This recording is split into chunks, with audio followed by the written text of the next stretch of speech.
Daddy, where are you? I'm so cold. A 6-year-old girl sat alone by the cemetery gate, snow clinging to her thin dress, arms wrapped around a photo she couldn't let go of. For 2 nights she waited. People passed. No one stopped. They said she was unstable, until a soldier and his dog saw her. And what happened next would expose a truth buried in silence. As snow began falling once more, Jake Miller drove home from the Veterans Memorial Service. The clock read 9:52 p.m. He didn't play the radio. He never did. Not since the war. Not since the loss. Scout, his aging K-9 partner, sat beside him in quiet watch. But tonight, Scout lifted his head. Ears perked. Something was wrong. Jake turned down Forest Hollow Road, the road past the cemetery. No one came here at night except Jake. But tonight, someone else was waiting. Before we begin, where in the world are you watching from today? And if you believe every child deserves to be heard, hit that subscribe button. Now, let's begin.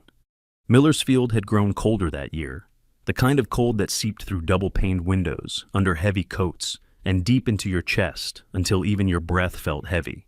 The town, once alive with factory noise and Friday night parades, now lay quiet under a fresh blanket of snow.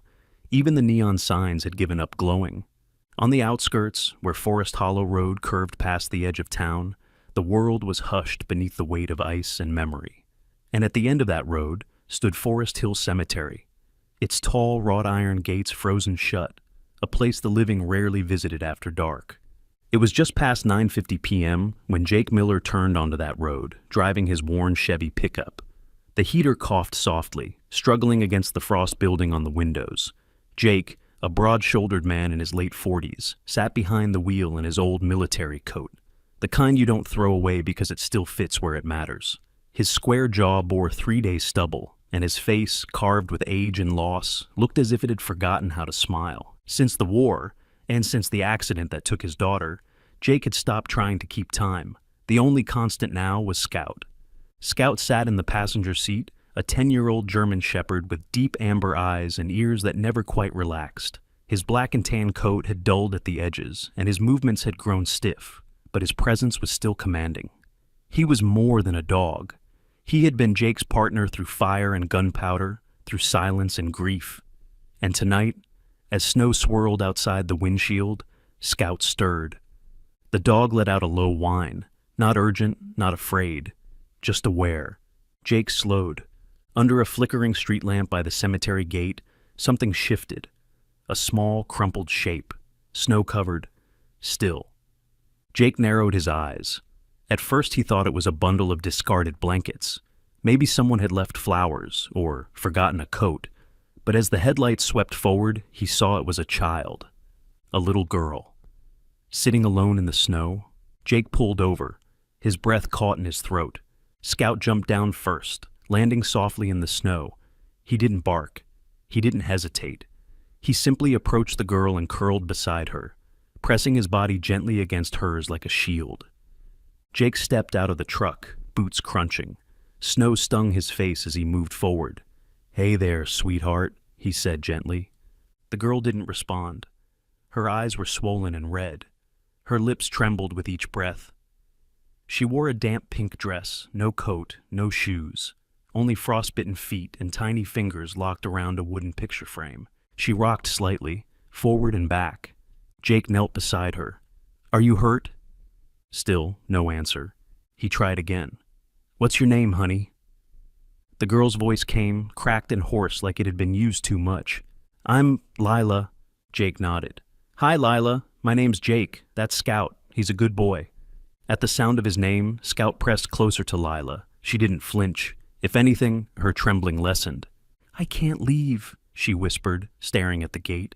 "She said she'd come back." Jake followed her gaze. "Your mom?" Lila nodded slowly, then her voice broke, shattering what strength she had left. She clutched the picture frame tighter and began to cry. Not the whimpers of a child needing comfort, but the guttural sobs of someone already forgotten.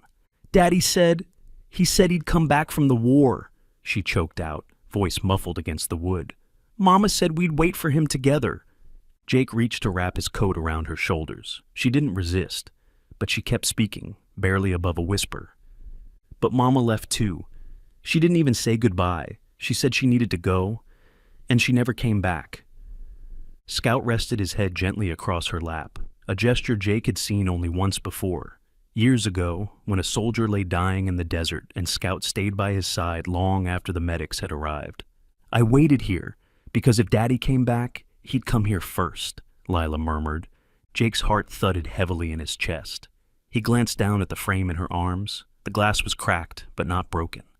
Behind it was a photograph. An army officer in dress uniform, a strong jaw and calm eyes, holding a baby girl. Jake leaned in. He knew that face. Captain Grant Grace. They had served together in Kandahar. Grant was calm under fire, sharp in mind, and never stopped talking about his baby girl back home. Jake had heard the stories, seen the letters. He had just never imagined this is where they'd lead. Jake knelt lower. "Lila, do you know where you live?" She shook her head. "Do you remember when your mom left?" She didn't answer. Snow gathered on her shoulders like it was trying to hide her from the world. She looked small, impossibly small. Jake stood, then bent and gently lifted her in his arms. She was light, far too light. He wrapped his coat tighter around her and held the picture frame between them. Scout followed silently as they walked to the truck. Inside, with the heater running high, Lila leaned against Jake's arm, still crying softly.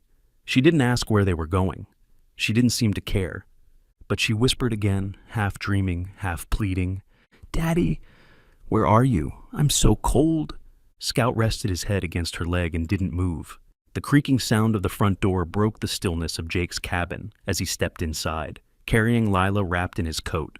The old wooden floor groaned under his boots. The air inside was cold, untouched by warmth all day.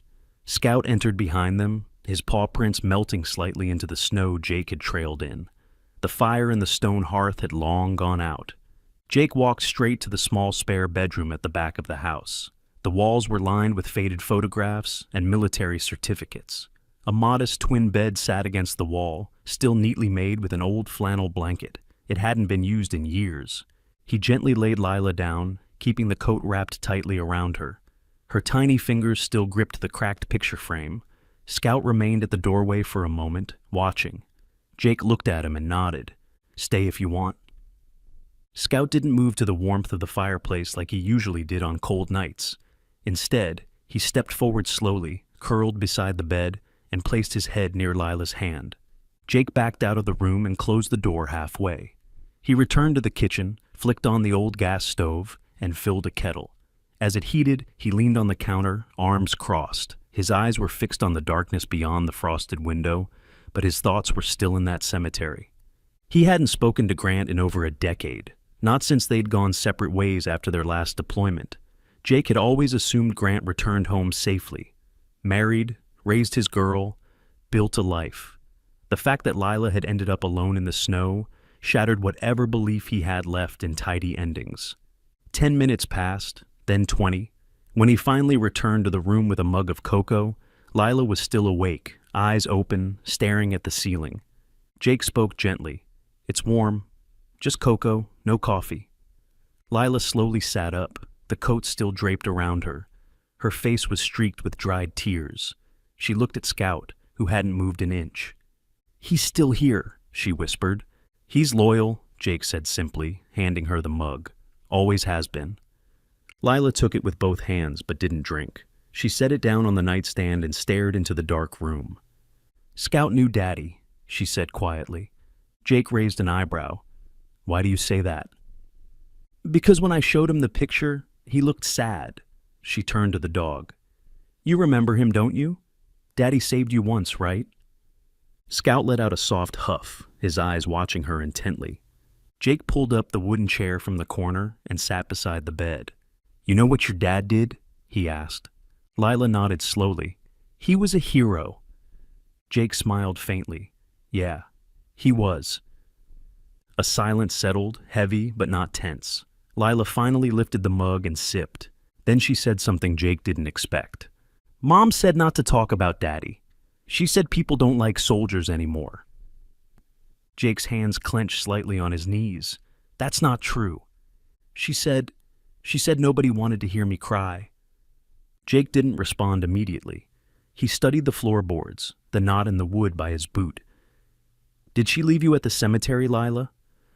Lila's grip on the mug tightened. She didn't answer. Instead, she leaned over and gently laid her head on Scout's neck. The dog didn't move. She said she was coming back, but she didn't. I waited, like she said. Jake exhaled through his nose, slow and controlled. Then he stood. Get some sleep. You're safe here. He turned off the light and stepped into the hallway. Scout remained. In the morning, Jake woke before the sun. Years in the Army had made sleep more of a habit than a need. He brewed coffee, fed Scout, and set a small bowl of oatmeal and sliced apple on the table. The warmth from the stove finally began reaching the corners of the cabin. Lila emerged not long after. Her hair was tangled, her eyes red, but she walked quietly, arms wrapped around the too large coat. Jake motioned to the table. Eat what you can. She sat slowly. Scout sat beside her, eyes following her every move. A knock at the door made Jake stiffen. He walked to it cautiously and opened it to reveal Mary Eleanor Briggs, the town's only nurse practitioner. She was a woman in her 60s, tall and lean, with silver blonde hair pulled back into a neat braid. Her eyes were sharp, but her voice always carried a patient calm. She wore a thick navy coat and held a worn leather satchel at her side. I saw your truck parked last night, she said. Heard about a girl. Jake nodded. She's inside, cold but talking, no injuries I can see. Mary stepped inside and set down her satchel. She knelt beside Lila without speaking, giving her a gentle smile.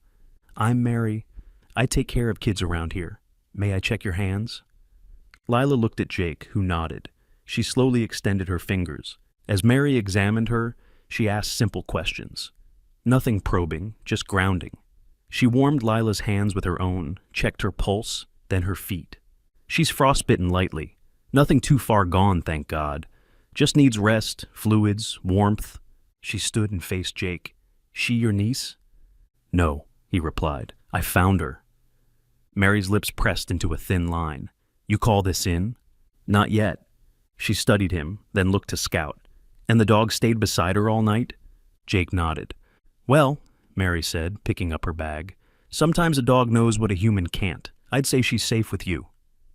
He walked her to the door. Before she left, she added, if anyone comes asking, tell them she's under my care for now. Jake raised an eyebrow. Won't that get you in trouble? She smiled faintly. I don't scare easy. When the door closed behind her, Lila whispered, she's nice. Jake looked at her. She is. Lila hesitated. Then, can Scout sleep with me again tonight? Jake didn't answer at first. Then he said, Scout will sleep wherever he's needed. Scout thumped his tail once, as if in agreement. Snow had begun to melt along the edges of the gravel road by late morning, but the air remained sharp.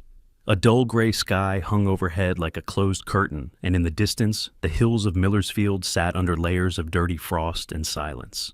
Jake stood by the window of his cabin, a chipped mug of coffee cooling in his hand. His gaze wasn't fixed on anything in particular, just the white haze beyond the trees and the worn tire tracks in the snow that hadn't faded since yesterday. Inside, Lila sat cross-legged on the living room rug. Scout nestled close beside her, his head resting over her lap. She had one of Jake's flannel shirts draped over her small shoulders like a robe, and the sleeves dragged on the ground as she flipped through the pages of an old children's book Jake found in a drawer.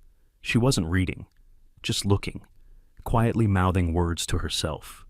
Jake had called the sheriff's office earlier that morning, his voice low and deliberate. He didn't want a scene. He just wanted to do the right thing. I found a child, he'd said. She's safe now, but someone needs to come speak with her.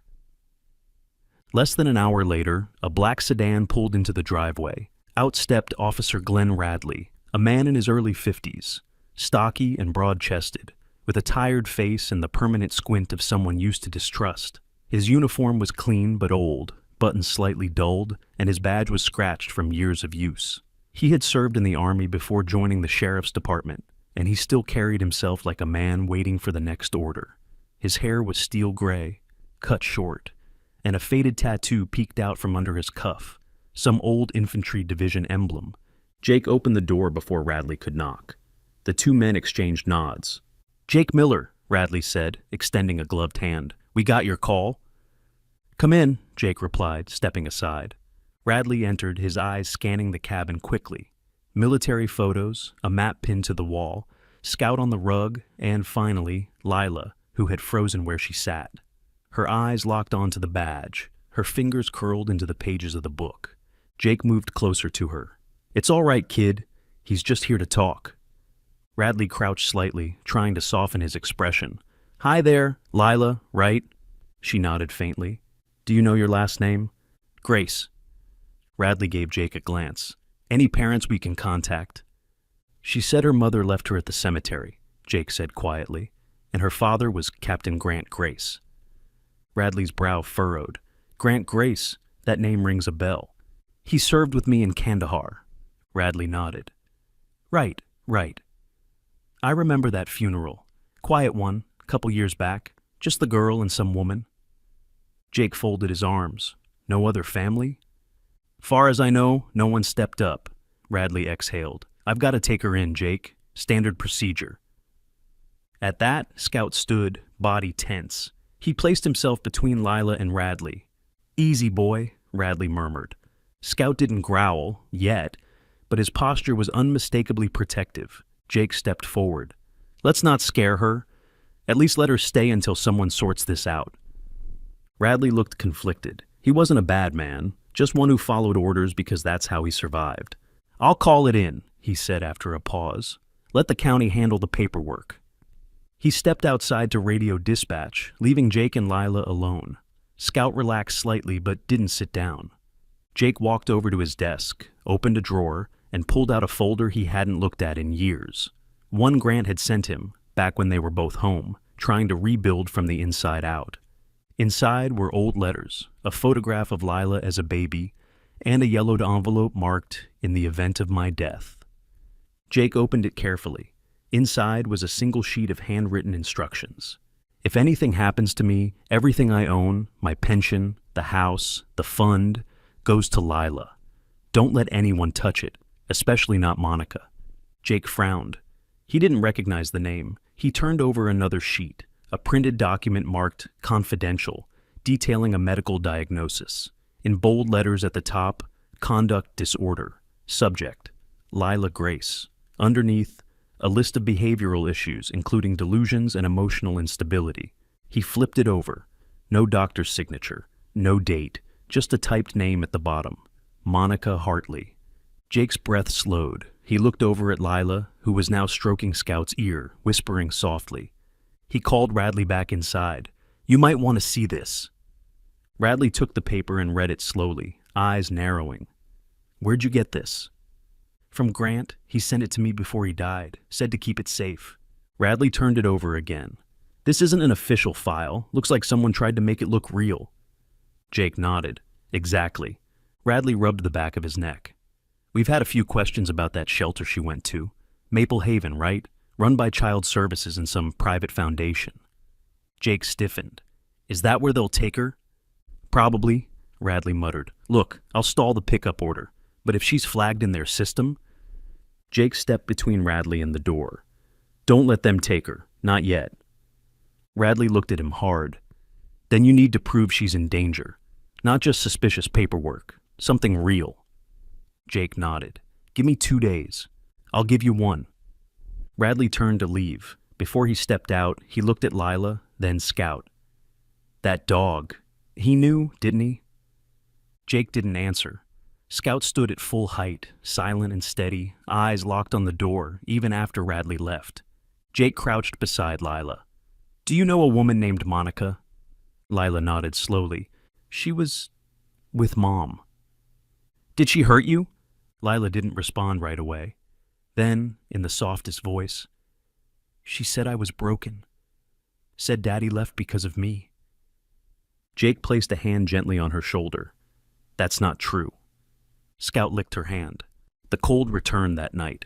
Wind crept through the trees and rattled loose branches against Jake's roof like skeletal fingers. Scout paced near the door, restless.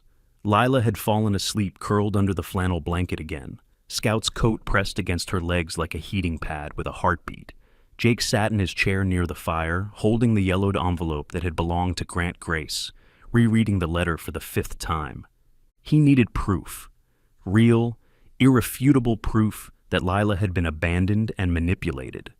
A document, no matter how damning, could be denied. But a picture, video, was harder to silence. He tapped his finger against the side of his mug, then stood and reached for his phone. There was one person in town who might have what he needed. The next morning, the roads were iced over and silent. Jake drove slowly down 2nd Street until he reached a small building tucked between an old hardware store and a shuttered diner. The front windows were misted from the inside, with hanging ferns and carnations pressed against the glass. A fading sign read, "Viola's Flowers since 1974. Jake stepped inside, and the warmth hit him immediately. The air smelled of fresh lilies and cinnamon potpourri. He wiped his boots on the mat and removed his gloves. Behind the counter stood Donovan Whitaker, a tall, wiry man in his 60s with a snow-white beard that framed his narrow face like a cloud. His hair was pulled into a loose ponytail, and he wore a flannel shirt under a green apron, the pockets filled with pruning shears and floral tape. His movements were slow but purposeful, and his voice carried a dry, poetic rhythm, like a man who'd seen a lot, lost a lot, and still chose kindness as his rebellion. "Well," Donovan said without looking up, "a ghost from the hills has wandered into my shop." Jake smirked faintly. "Good to see you too, Don." Donovan looked up now, his pale blue eyes bright behind rounded spectacles. "Didn't think I'd see you before spring." "I need a favor," Jake said, lowering his voice. Donovan gestured toward the back. "Come, the tea's hot." They passed into a small office cluttered with boxes of ribbon, faded receipts, and a sleeping cat curled on an overturned box labeled Easter wreaths. Jake took the seat across from Donovan's workbench. "I need your camera footage," Jake said plainly, "from 2 nights ago, the Cemetery Road." Donovan raised an eyebrow but didn't ask why. "You're talking about the camera I installed after the delivery van got keyed by some idiot teens?" Jake nodded. "You still recording over it?" Donovan pulled open a drawer, revealing a small external hard drive. "I save anything with motion near the shop after hours. It runs from 6 p.m. to 6 a.m., motion triggered. Got about 4 nights still backed up." Jake leaned forward. "I need anything from the night of the storm. Late, near midnight." Donovan connected the hard drive to his dusty laptop and opened the file browser. The footage loaded slowly, choppy with age, but the timestamp was clear. They fast-forwarded to 11:45 p.m. The snow fell heavy in the frame, bathed in pale amber light from the street lamp near the cemetery gate. A dark SUV pulled up and parked half on the sidewalk. The driver door opened. A woman stepped out, tall, lean, tightly bundled in a winter coat. Her hair was blonde, tied back in a sleek ponytail. Even on grainy footage, her movements were brisk and sharp, without hesitation. Her face wasn't fully visible, but her outline was unmistakable. Monica. Jake stiffened. They watched as Monica opened the rear passenger door, pulled a small figure from the back seat, and placed her, Lila, directly in front of the cemetery gate. The girl stumbled slightly. Monica knelt, said something close to her ear, shoved the picture frame into her arms, then stood and walked back to the car. She didn't look back. Donovan paused the footage. "She left her there?" Jake said nothing. He reached down to the floor, where Scout had laid himself beside the bench, and rested a hand on the dog's head. Scout's ears twitched. He was staring at the screen too. Jake hit play. The SUV backed away slowly and vanished down the road. Lila remained motionless in the snow. Then, just before the timestamp hit 11:48, Monica's voice, faint but captured through the shop's exterior microphone, filtered in. "Stay quiet. If they think you're crazy, they'll never give you what's his." Scout growled low. It wasn't loud or threatening. It was deeper, haunted. A sound Jake had only heard once, in the desert when Scout found a mortally wounded soldier left behind. The same sound. Jake leaned back, closed his eyes for a moment, then opened them. "You still got that backup stick?" he asked. Donovan nodded and retrieved a USB drive. He copied the file and handed it to Jake. "You're going to burn down a whole system with this." "I'm going to protect that kid," Jake said. As Jake turned to leave, Donovan added, "She has your eyes, you know. That girl. The way she flinches at sudden noise, same haunted look. Jake didn't respond. He just nodded, tucked the USB into his coat pocket, and walked out. Back at the cabin, Lila sat curled in Scout's bed, Scout beside her, tail thumping whenever she reached to scratch behind his ears. She had drawn pictures all morning. A house with 3 windows, a girl holding hands with a tall man, and a dog always by their side. Jake entered, boots wet, hands cold, but his mind hot with certainty. He walked straight to his desk, grabbed his voice recorder, and played the file Grant had sent him months before, the one he had saved but never opened until now. Grant's voice came through, low but clear. If Monica gets near Lila, protect her. She'll twist anything. She knows how to make things disappear, including people. Jake's fist clenched. He looked at Lila, who had now fallen asleep with Scout's head resting across her legs again. He uploaded both the video and the audio onto a spare laptop. Then he hit send to someone who'd know what to do with it. Snow fell heavier the morning Jake filed the petition. It wasn't the soft, whispering kind. It was hard snow, thick, purposeful, falling in heavy flurries that buried tires and blurred street signs. Millersfield's courthouse stood like a cold relic from another century. Red brick walls, arched windows, and a rusting bell tower that hadn't rung in years. Jake stepped out of his truck, holding a manila folder close to his chest, coat pulled tight. Scout walked beside him, leash loose, tail low, but alert. Lila had stayed behind with Mary Briggs, who insisted on watching her for the day. Jake knew the petition would raise alarms. Monica would respond quickly. The question wasn't if, it was how dirty she'd play. The inside of the courthouse was warmer than expected. Fluorescent lights buzzed overhead. Behind a metal desk sat Paula Wilkins, the county clerk, a no-nonsense woman in her early 40s with a severe bob haircut and small glasses perched at the tip of her nose. Her tan blazer was buttoned tight, and a yellow highlighter hung from her collar like a stethoscope. "Jake Miller," she said as he stepped forward. "I've got the appointment filed for 10:30. Jake nodded and handed over the folder. Petition for emergency guardianship. Attached is supporting evidence, video, audio, and affidavit. Paula raised an eyebrow as she flipped through the contents. "You're serious about this?" "I don't do halfway," Jake said. "You'll be meeting with Judge Karen Langley, room 204. Jake turned. "Thank you." He and Scout climbed the creaking staircase, boots echoing through the nearly empty hall. Room 204 stood at the end, its frosted glass door rattling softly in the wind. Inside, the hearing was set to be quick, a preliminary review. But when Jake entered, he found the room far from empty. At the table opposite the judge's bench sat Monica Hartley, dressed in a charcoal blazer with a red silk scarf tucked neatly around her throat. Her makeup was perfect, too perfect, and her smile was thin and brittle. She had striking features, long blonde hair twisted into a bun, sharp cheekbones, and manicured nails. Her posture was impeccable, legs crossed, back straight, like a woman used to getting her way by looking untouchable. Beside her was Douglas Remick, a private attorney known in town for handling aggressive custody disputes. He was in his early 50s, barrel-chested, with a receding hairline and a trimmed beard. His tone with clients was smooth, but his eyes always looked like they were trying to dismantle the person across from him. Jake didn't flinch. He took his seat across the room. Scout laid at his feet, but kept his eyes locked on Monica. Judge Langley entered moments later. She was a middle-aged black woman with graying curls pulled into a low bun, her black robe crisp over a royal blue blouse. She had a reputation for fairness, but also for sharp questioning. She took her seat and adjusted her glasses. "Mr. Miller," she began, "you've submitted a petition for temporary guardianship of one Lila Grace. I've reviewed your documents and seen the attached footage. Before we begin, are you representing yourself?" "I was," Jake said, "but someone asked to join the case this morning."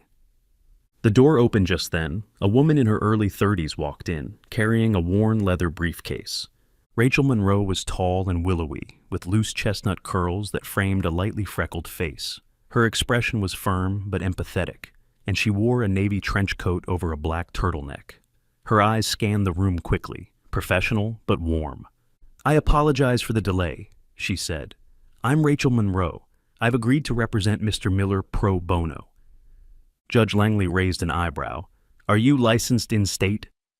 Yes, Your Honor, Rachel said. Bar number 2489. I've submitted my appearance to the clerk downstairs. Very well, the judge said. Let's proceed.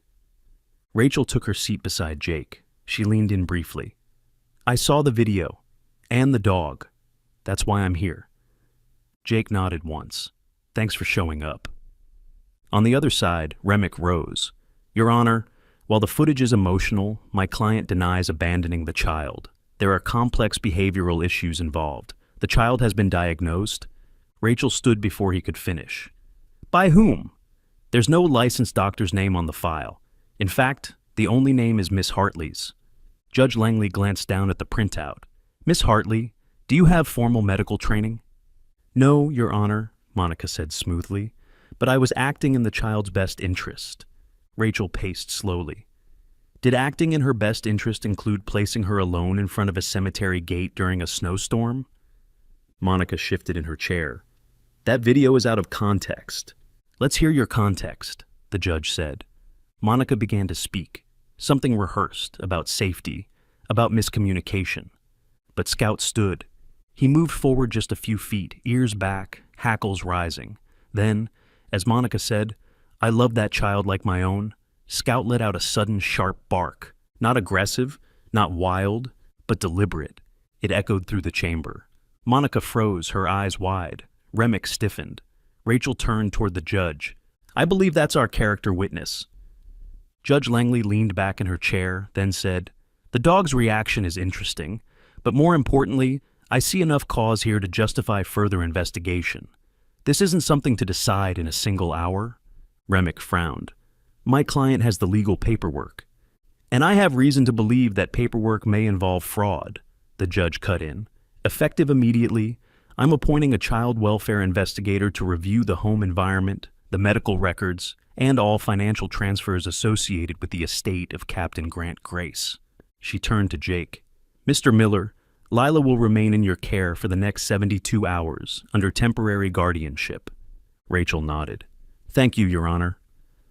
Judge Langley rose and exited. Jake reached down and scratched Scout behind the ear. Good boy, he muttered. Back at the cabin, the wood stove crackled steadily, throwing soft light over the walls as wind moaned through the pines outside. Snow tapped at the window panes like small forgotten hands. Lila sat on the couch, legs tucked beneath her, wearing Jake's old wool sweater that hung off her like a dress. Her face was paler than usual. The shadows beneath her eyes deepened after the court hearing. She hadn't said much since returning. Scout lay at her feet, head resting on his paws, watching her with the still patience only dogs possess. Jake sat across from her at the table, sifting through old folders Grant had sent years ago, some unopened, others yellowed by time. There had to be something more, something that would seal this beyond the judge's temporary order. He sipped coffee that had gone cold and eyed the photograph Lila carried with her everywhere, the one with her and Grant smiling beneath a cherry blossom tree. Lila's small voice broke the silence. Do I have to go back? Jake looked up. No, sweetheart, not if I can help it.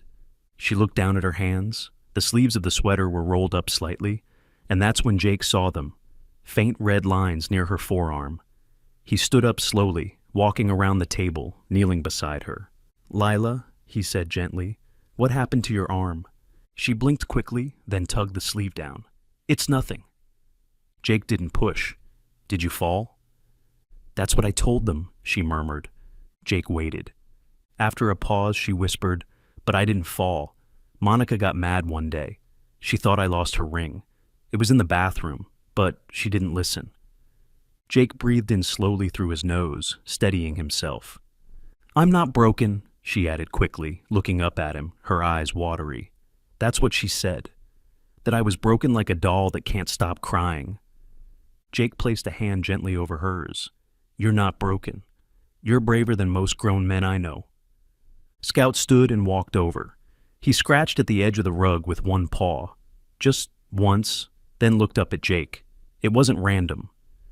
Jake narrowed his eyes, lifted the corner of the rug, and felt underneath. Nothing at first. Then his fingers brushed against a tiny slit in the floorboard, too neat to be natural. With a screwdriver, he pried it open. Inside was a thin envelope, sealed and brittle from years of hiding.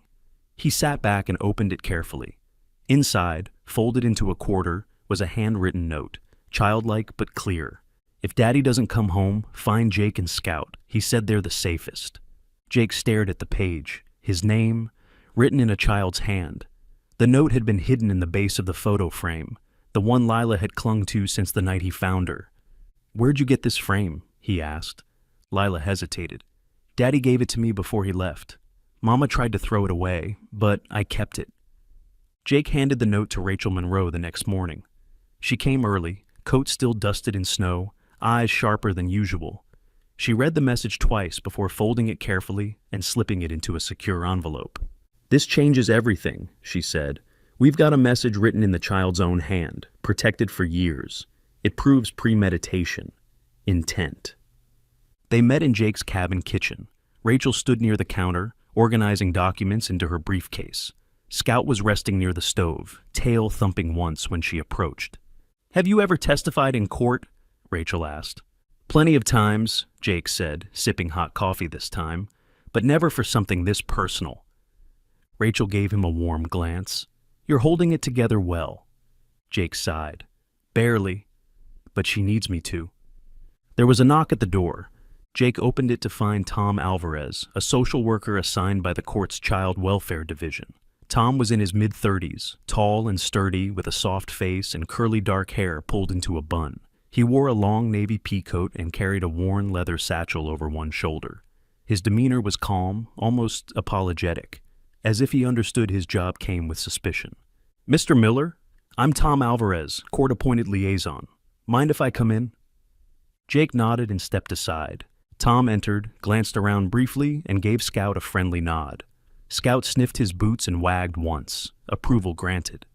"I'm here to check on the home environment, verify emotional stability, and speak with Lila," Tom said gently. "But I don't push. If she's not ready, that's okay." Jake led him to the living room, where Lila sat coloring at the table. She looked up, wary. Tom crouched a respectful distance away and smiled. "Hey, Lila, I'm Tom. I help kids make sure they're safe and happy. Can I talk to you for a little bit?" She nodded slowly. Jake gave her a reassuring pat and stepped into the kitchen, letting them talk. 15 minutes later, Tom rejoined him, looking thoughtful. "She's smart, sweet, a little guarded, but she's not unstable. She told me about Scout, about the picture, about Monica." Jake folded his arms. And I believe her." Tom pulled out a small voice recorder and played a short clip. Lila's voice, quiet but unwavering. "I didn't want to go with Monica anymore. I wanted to find Jake and Scout. That's what Daddy said." Tom paused the recording. "You've got something special here, Mr. Miller. She's been hurt, but she's not broken, and she trusts you. That's not easy." Jake looked over to the window. Snow had started falling again. Softer now, lighter. Tom left an hour later, promising to file his report by end of day. Jake stood at the porch as he drove off, the sound of tires crunching snow fading down the road. Back inside, Lila had fallen asleep on the rug, Scout curled around her like a sentry. Jake knelt down beside them, brushed a strand of hair from her cheek. "You didn't get to say goodbye," he whispered. "But I promise, sweetheart, you'll get to say hello to something better." The morning began with a stillness that felt unnatural. Not the calm kind, but the type that warned of a shift in the wind. Jake stood on the porch with a Scout beside him, both facing the road that led out of Millersfield. The sky was a dull silver, smeared with the thread of more snow. Lila was safe inside, under Mary Briggs's care again, wrapped in blankets, sketching in a notebook Rachel had brought her the day before. Jake knelt beside Scout, scratching behind his ears. "You sure about this?" Scout stood, gave a low huff, and began walking toward the truck, slow, purposeful. Jake knew what that meant. He turned back toward the cabin and called to Rachel. She emerged from the kitchen, coat already on, briefcase in one hand, thermos in the other. Her curls were tucked beneath a knit cap, her face alert despite the early hour. "He's leading us somewhere," Jake said. "Should I be worried?" Rachel asked, climbing into the passenger seat. "Only if he stops halfway and changes his mind." They followed Scout's lead out of town. The shepherd sat upright in the back seat, nose pressed to the side window, occasionally whining when they passed certain turns. Eventually, they found themselves outside the chain-linked gates of a long-abandoned military outpost, Fort Briarwood. Most locals didn't even remember it existed. The entrance was chained shut, rusted from years of disuse. But Scout jumped out the moment the truck stopped. He paced along the fence until he found a section where the snow was shallow, and the chain link had been pried open years ago, just enough for a man and dog to squeeze through. Jake and Rachel followed. Inside, the compound was silent. Buildings sagged from neglect, their paint peeling like old bark. The concrete walkways were fractured with ice. Scout didn't hesitate. He made a beeline for one of the back buildings, a squat administrative facility with shattered windows and faded signage reading records archive. Inside smelled of mold and dust. The floors were littered with debris, fallen ceiling tiles, and rodent nests. Jake remembered it instantly. This was where Grant and he had filed after-action reports during their last deployment. Scout trotted forward, pausing at a heavy steel file cabinet half buried in boxes. Jake opened the drawer. It was stiff, but gave way. Inside were dozens of folders labeled by soldier name. Near the back, he found Grace, Grant. Tucked inside was a sealed envelope, dated in Grant's handwriting. Rachel opened it gently. Inside was a flash drive and a folded letter. If you're reading this, I didn't make it back. Lila deserves more than just a memory. Jake and Scout know who I was. They'll know how to protect her when I no longer can. Rachel looked up, visibly moved. Back at the truck, they connected the flash drive to Rachel's laptop. The video opened to a familiar face, Grant, sitting in full uniform inside a tent, wind flapping the canvas behind him. Jake, if this ever reaches you, I need you to promise me something. Don't let Monica near my daughter. She's not who she says she is. There's money, property, things Monica wants. But Lila is not one of them. If anything happens to me, take her. You and Scout, you're the only ones I trust. Rachel exhaled. This is it. Jake nodded. Let's go home. They weren't 10 minutes back into town when Jake's phone buzzed. Unknown number. He answered. The voice was clipped, tense. Mr. Miller? This is Shelley Griggs, reporter with Channel 9 News. Is it true you're the guardian of Lila Grace? Jake froze. Who told you that? There's been a leak. An audio file. Monica Hartley admitting to creating a fake video to portray you as mentally unstable. It's gone viral. Can we speak on record? Jake didn't respond right away. You've heard the audio? We got it directly. An anonymous Dropbox. It includes her voice saying, if he sues, I still have the video that makes him look unhinged. Is that accurate? Jake's jaw tightened. Yes. We're preparing a full segment. You may want to be ready. Jake hung up. They pulled up to the cabin to find Mary Briggs waiting on the porch, coat flapping in the wind. Her face was pale. It's everywhere, she said, holding up her phone. Monica's voice played from the screen, laced with venom. I don't care what the court says. If I lose the case, I'll use the edit. One look at him babbling about war memories, and they'll toss that girl back into my hands. Scout growled low. Inside, the TV played the news feed. Images of Monica stepping out of a silver sedan, surrounded by reporters. Microphones in her face. She pushed past them, sunglasses masking her expression. The anchor spoke clearly.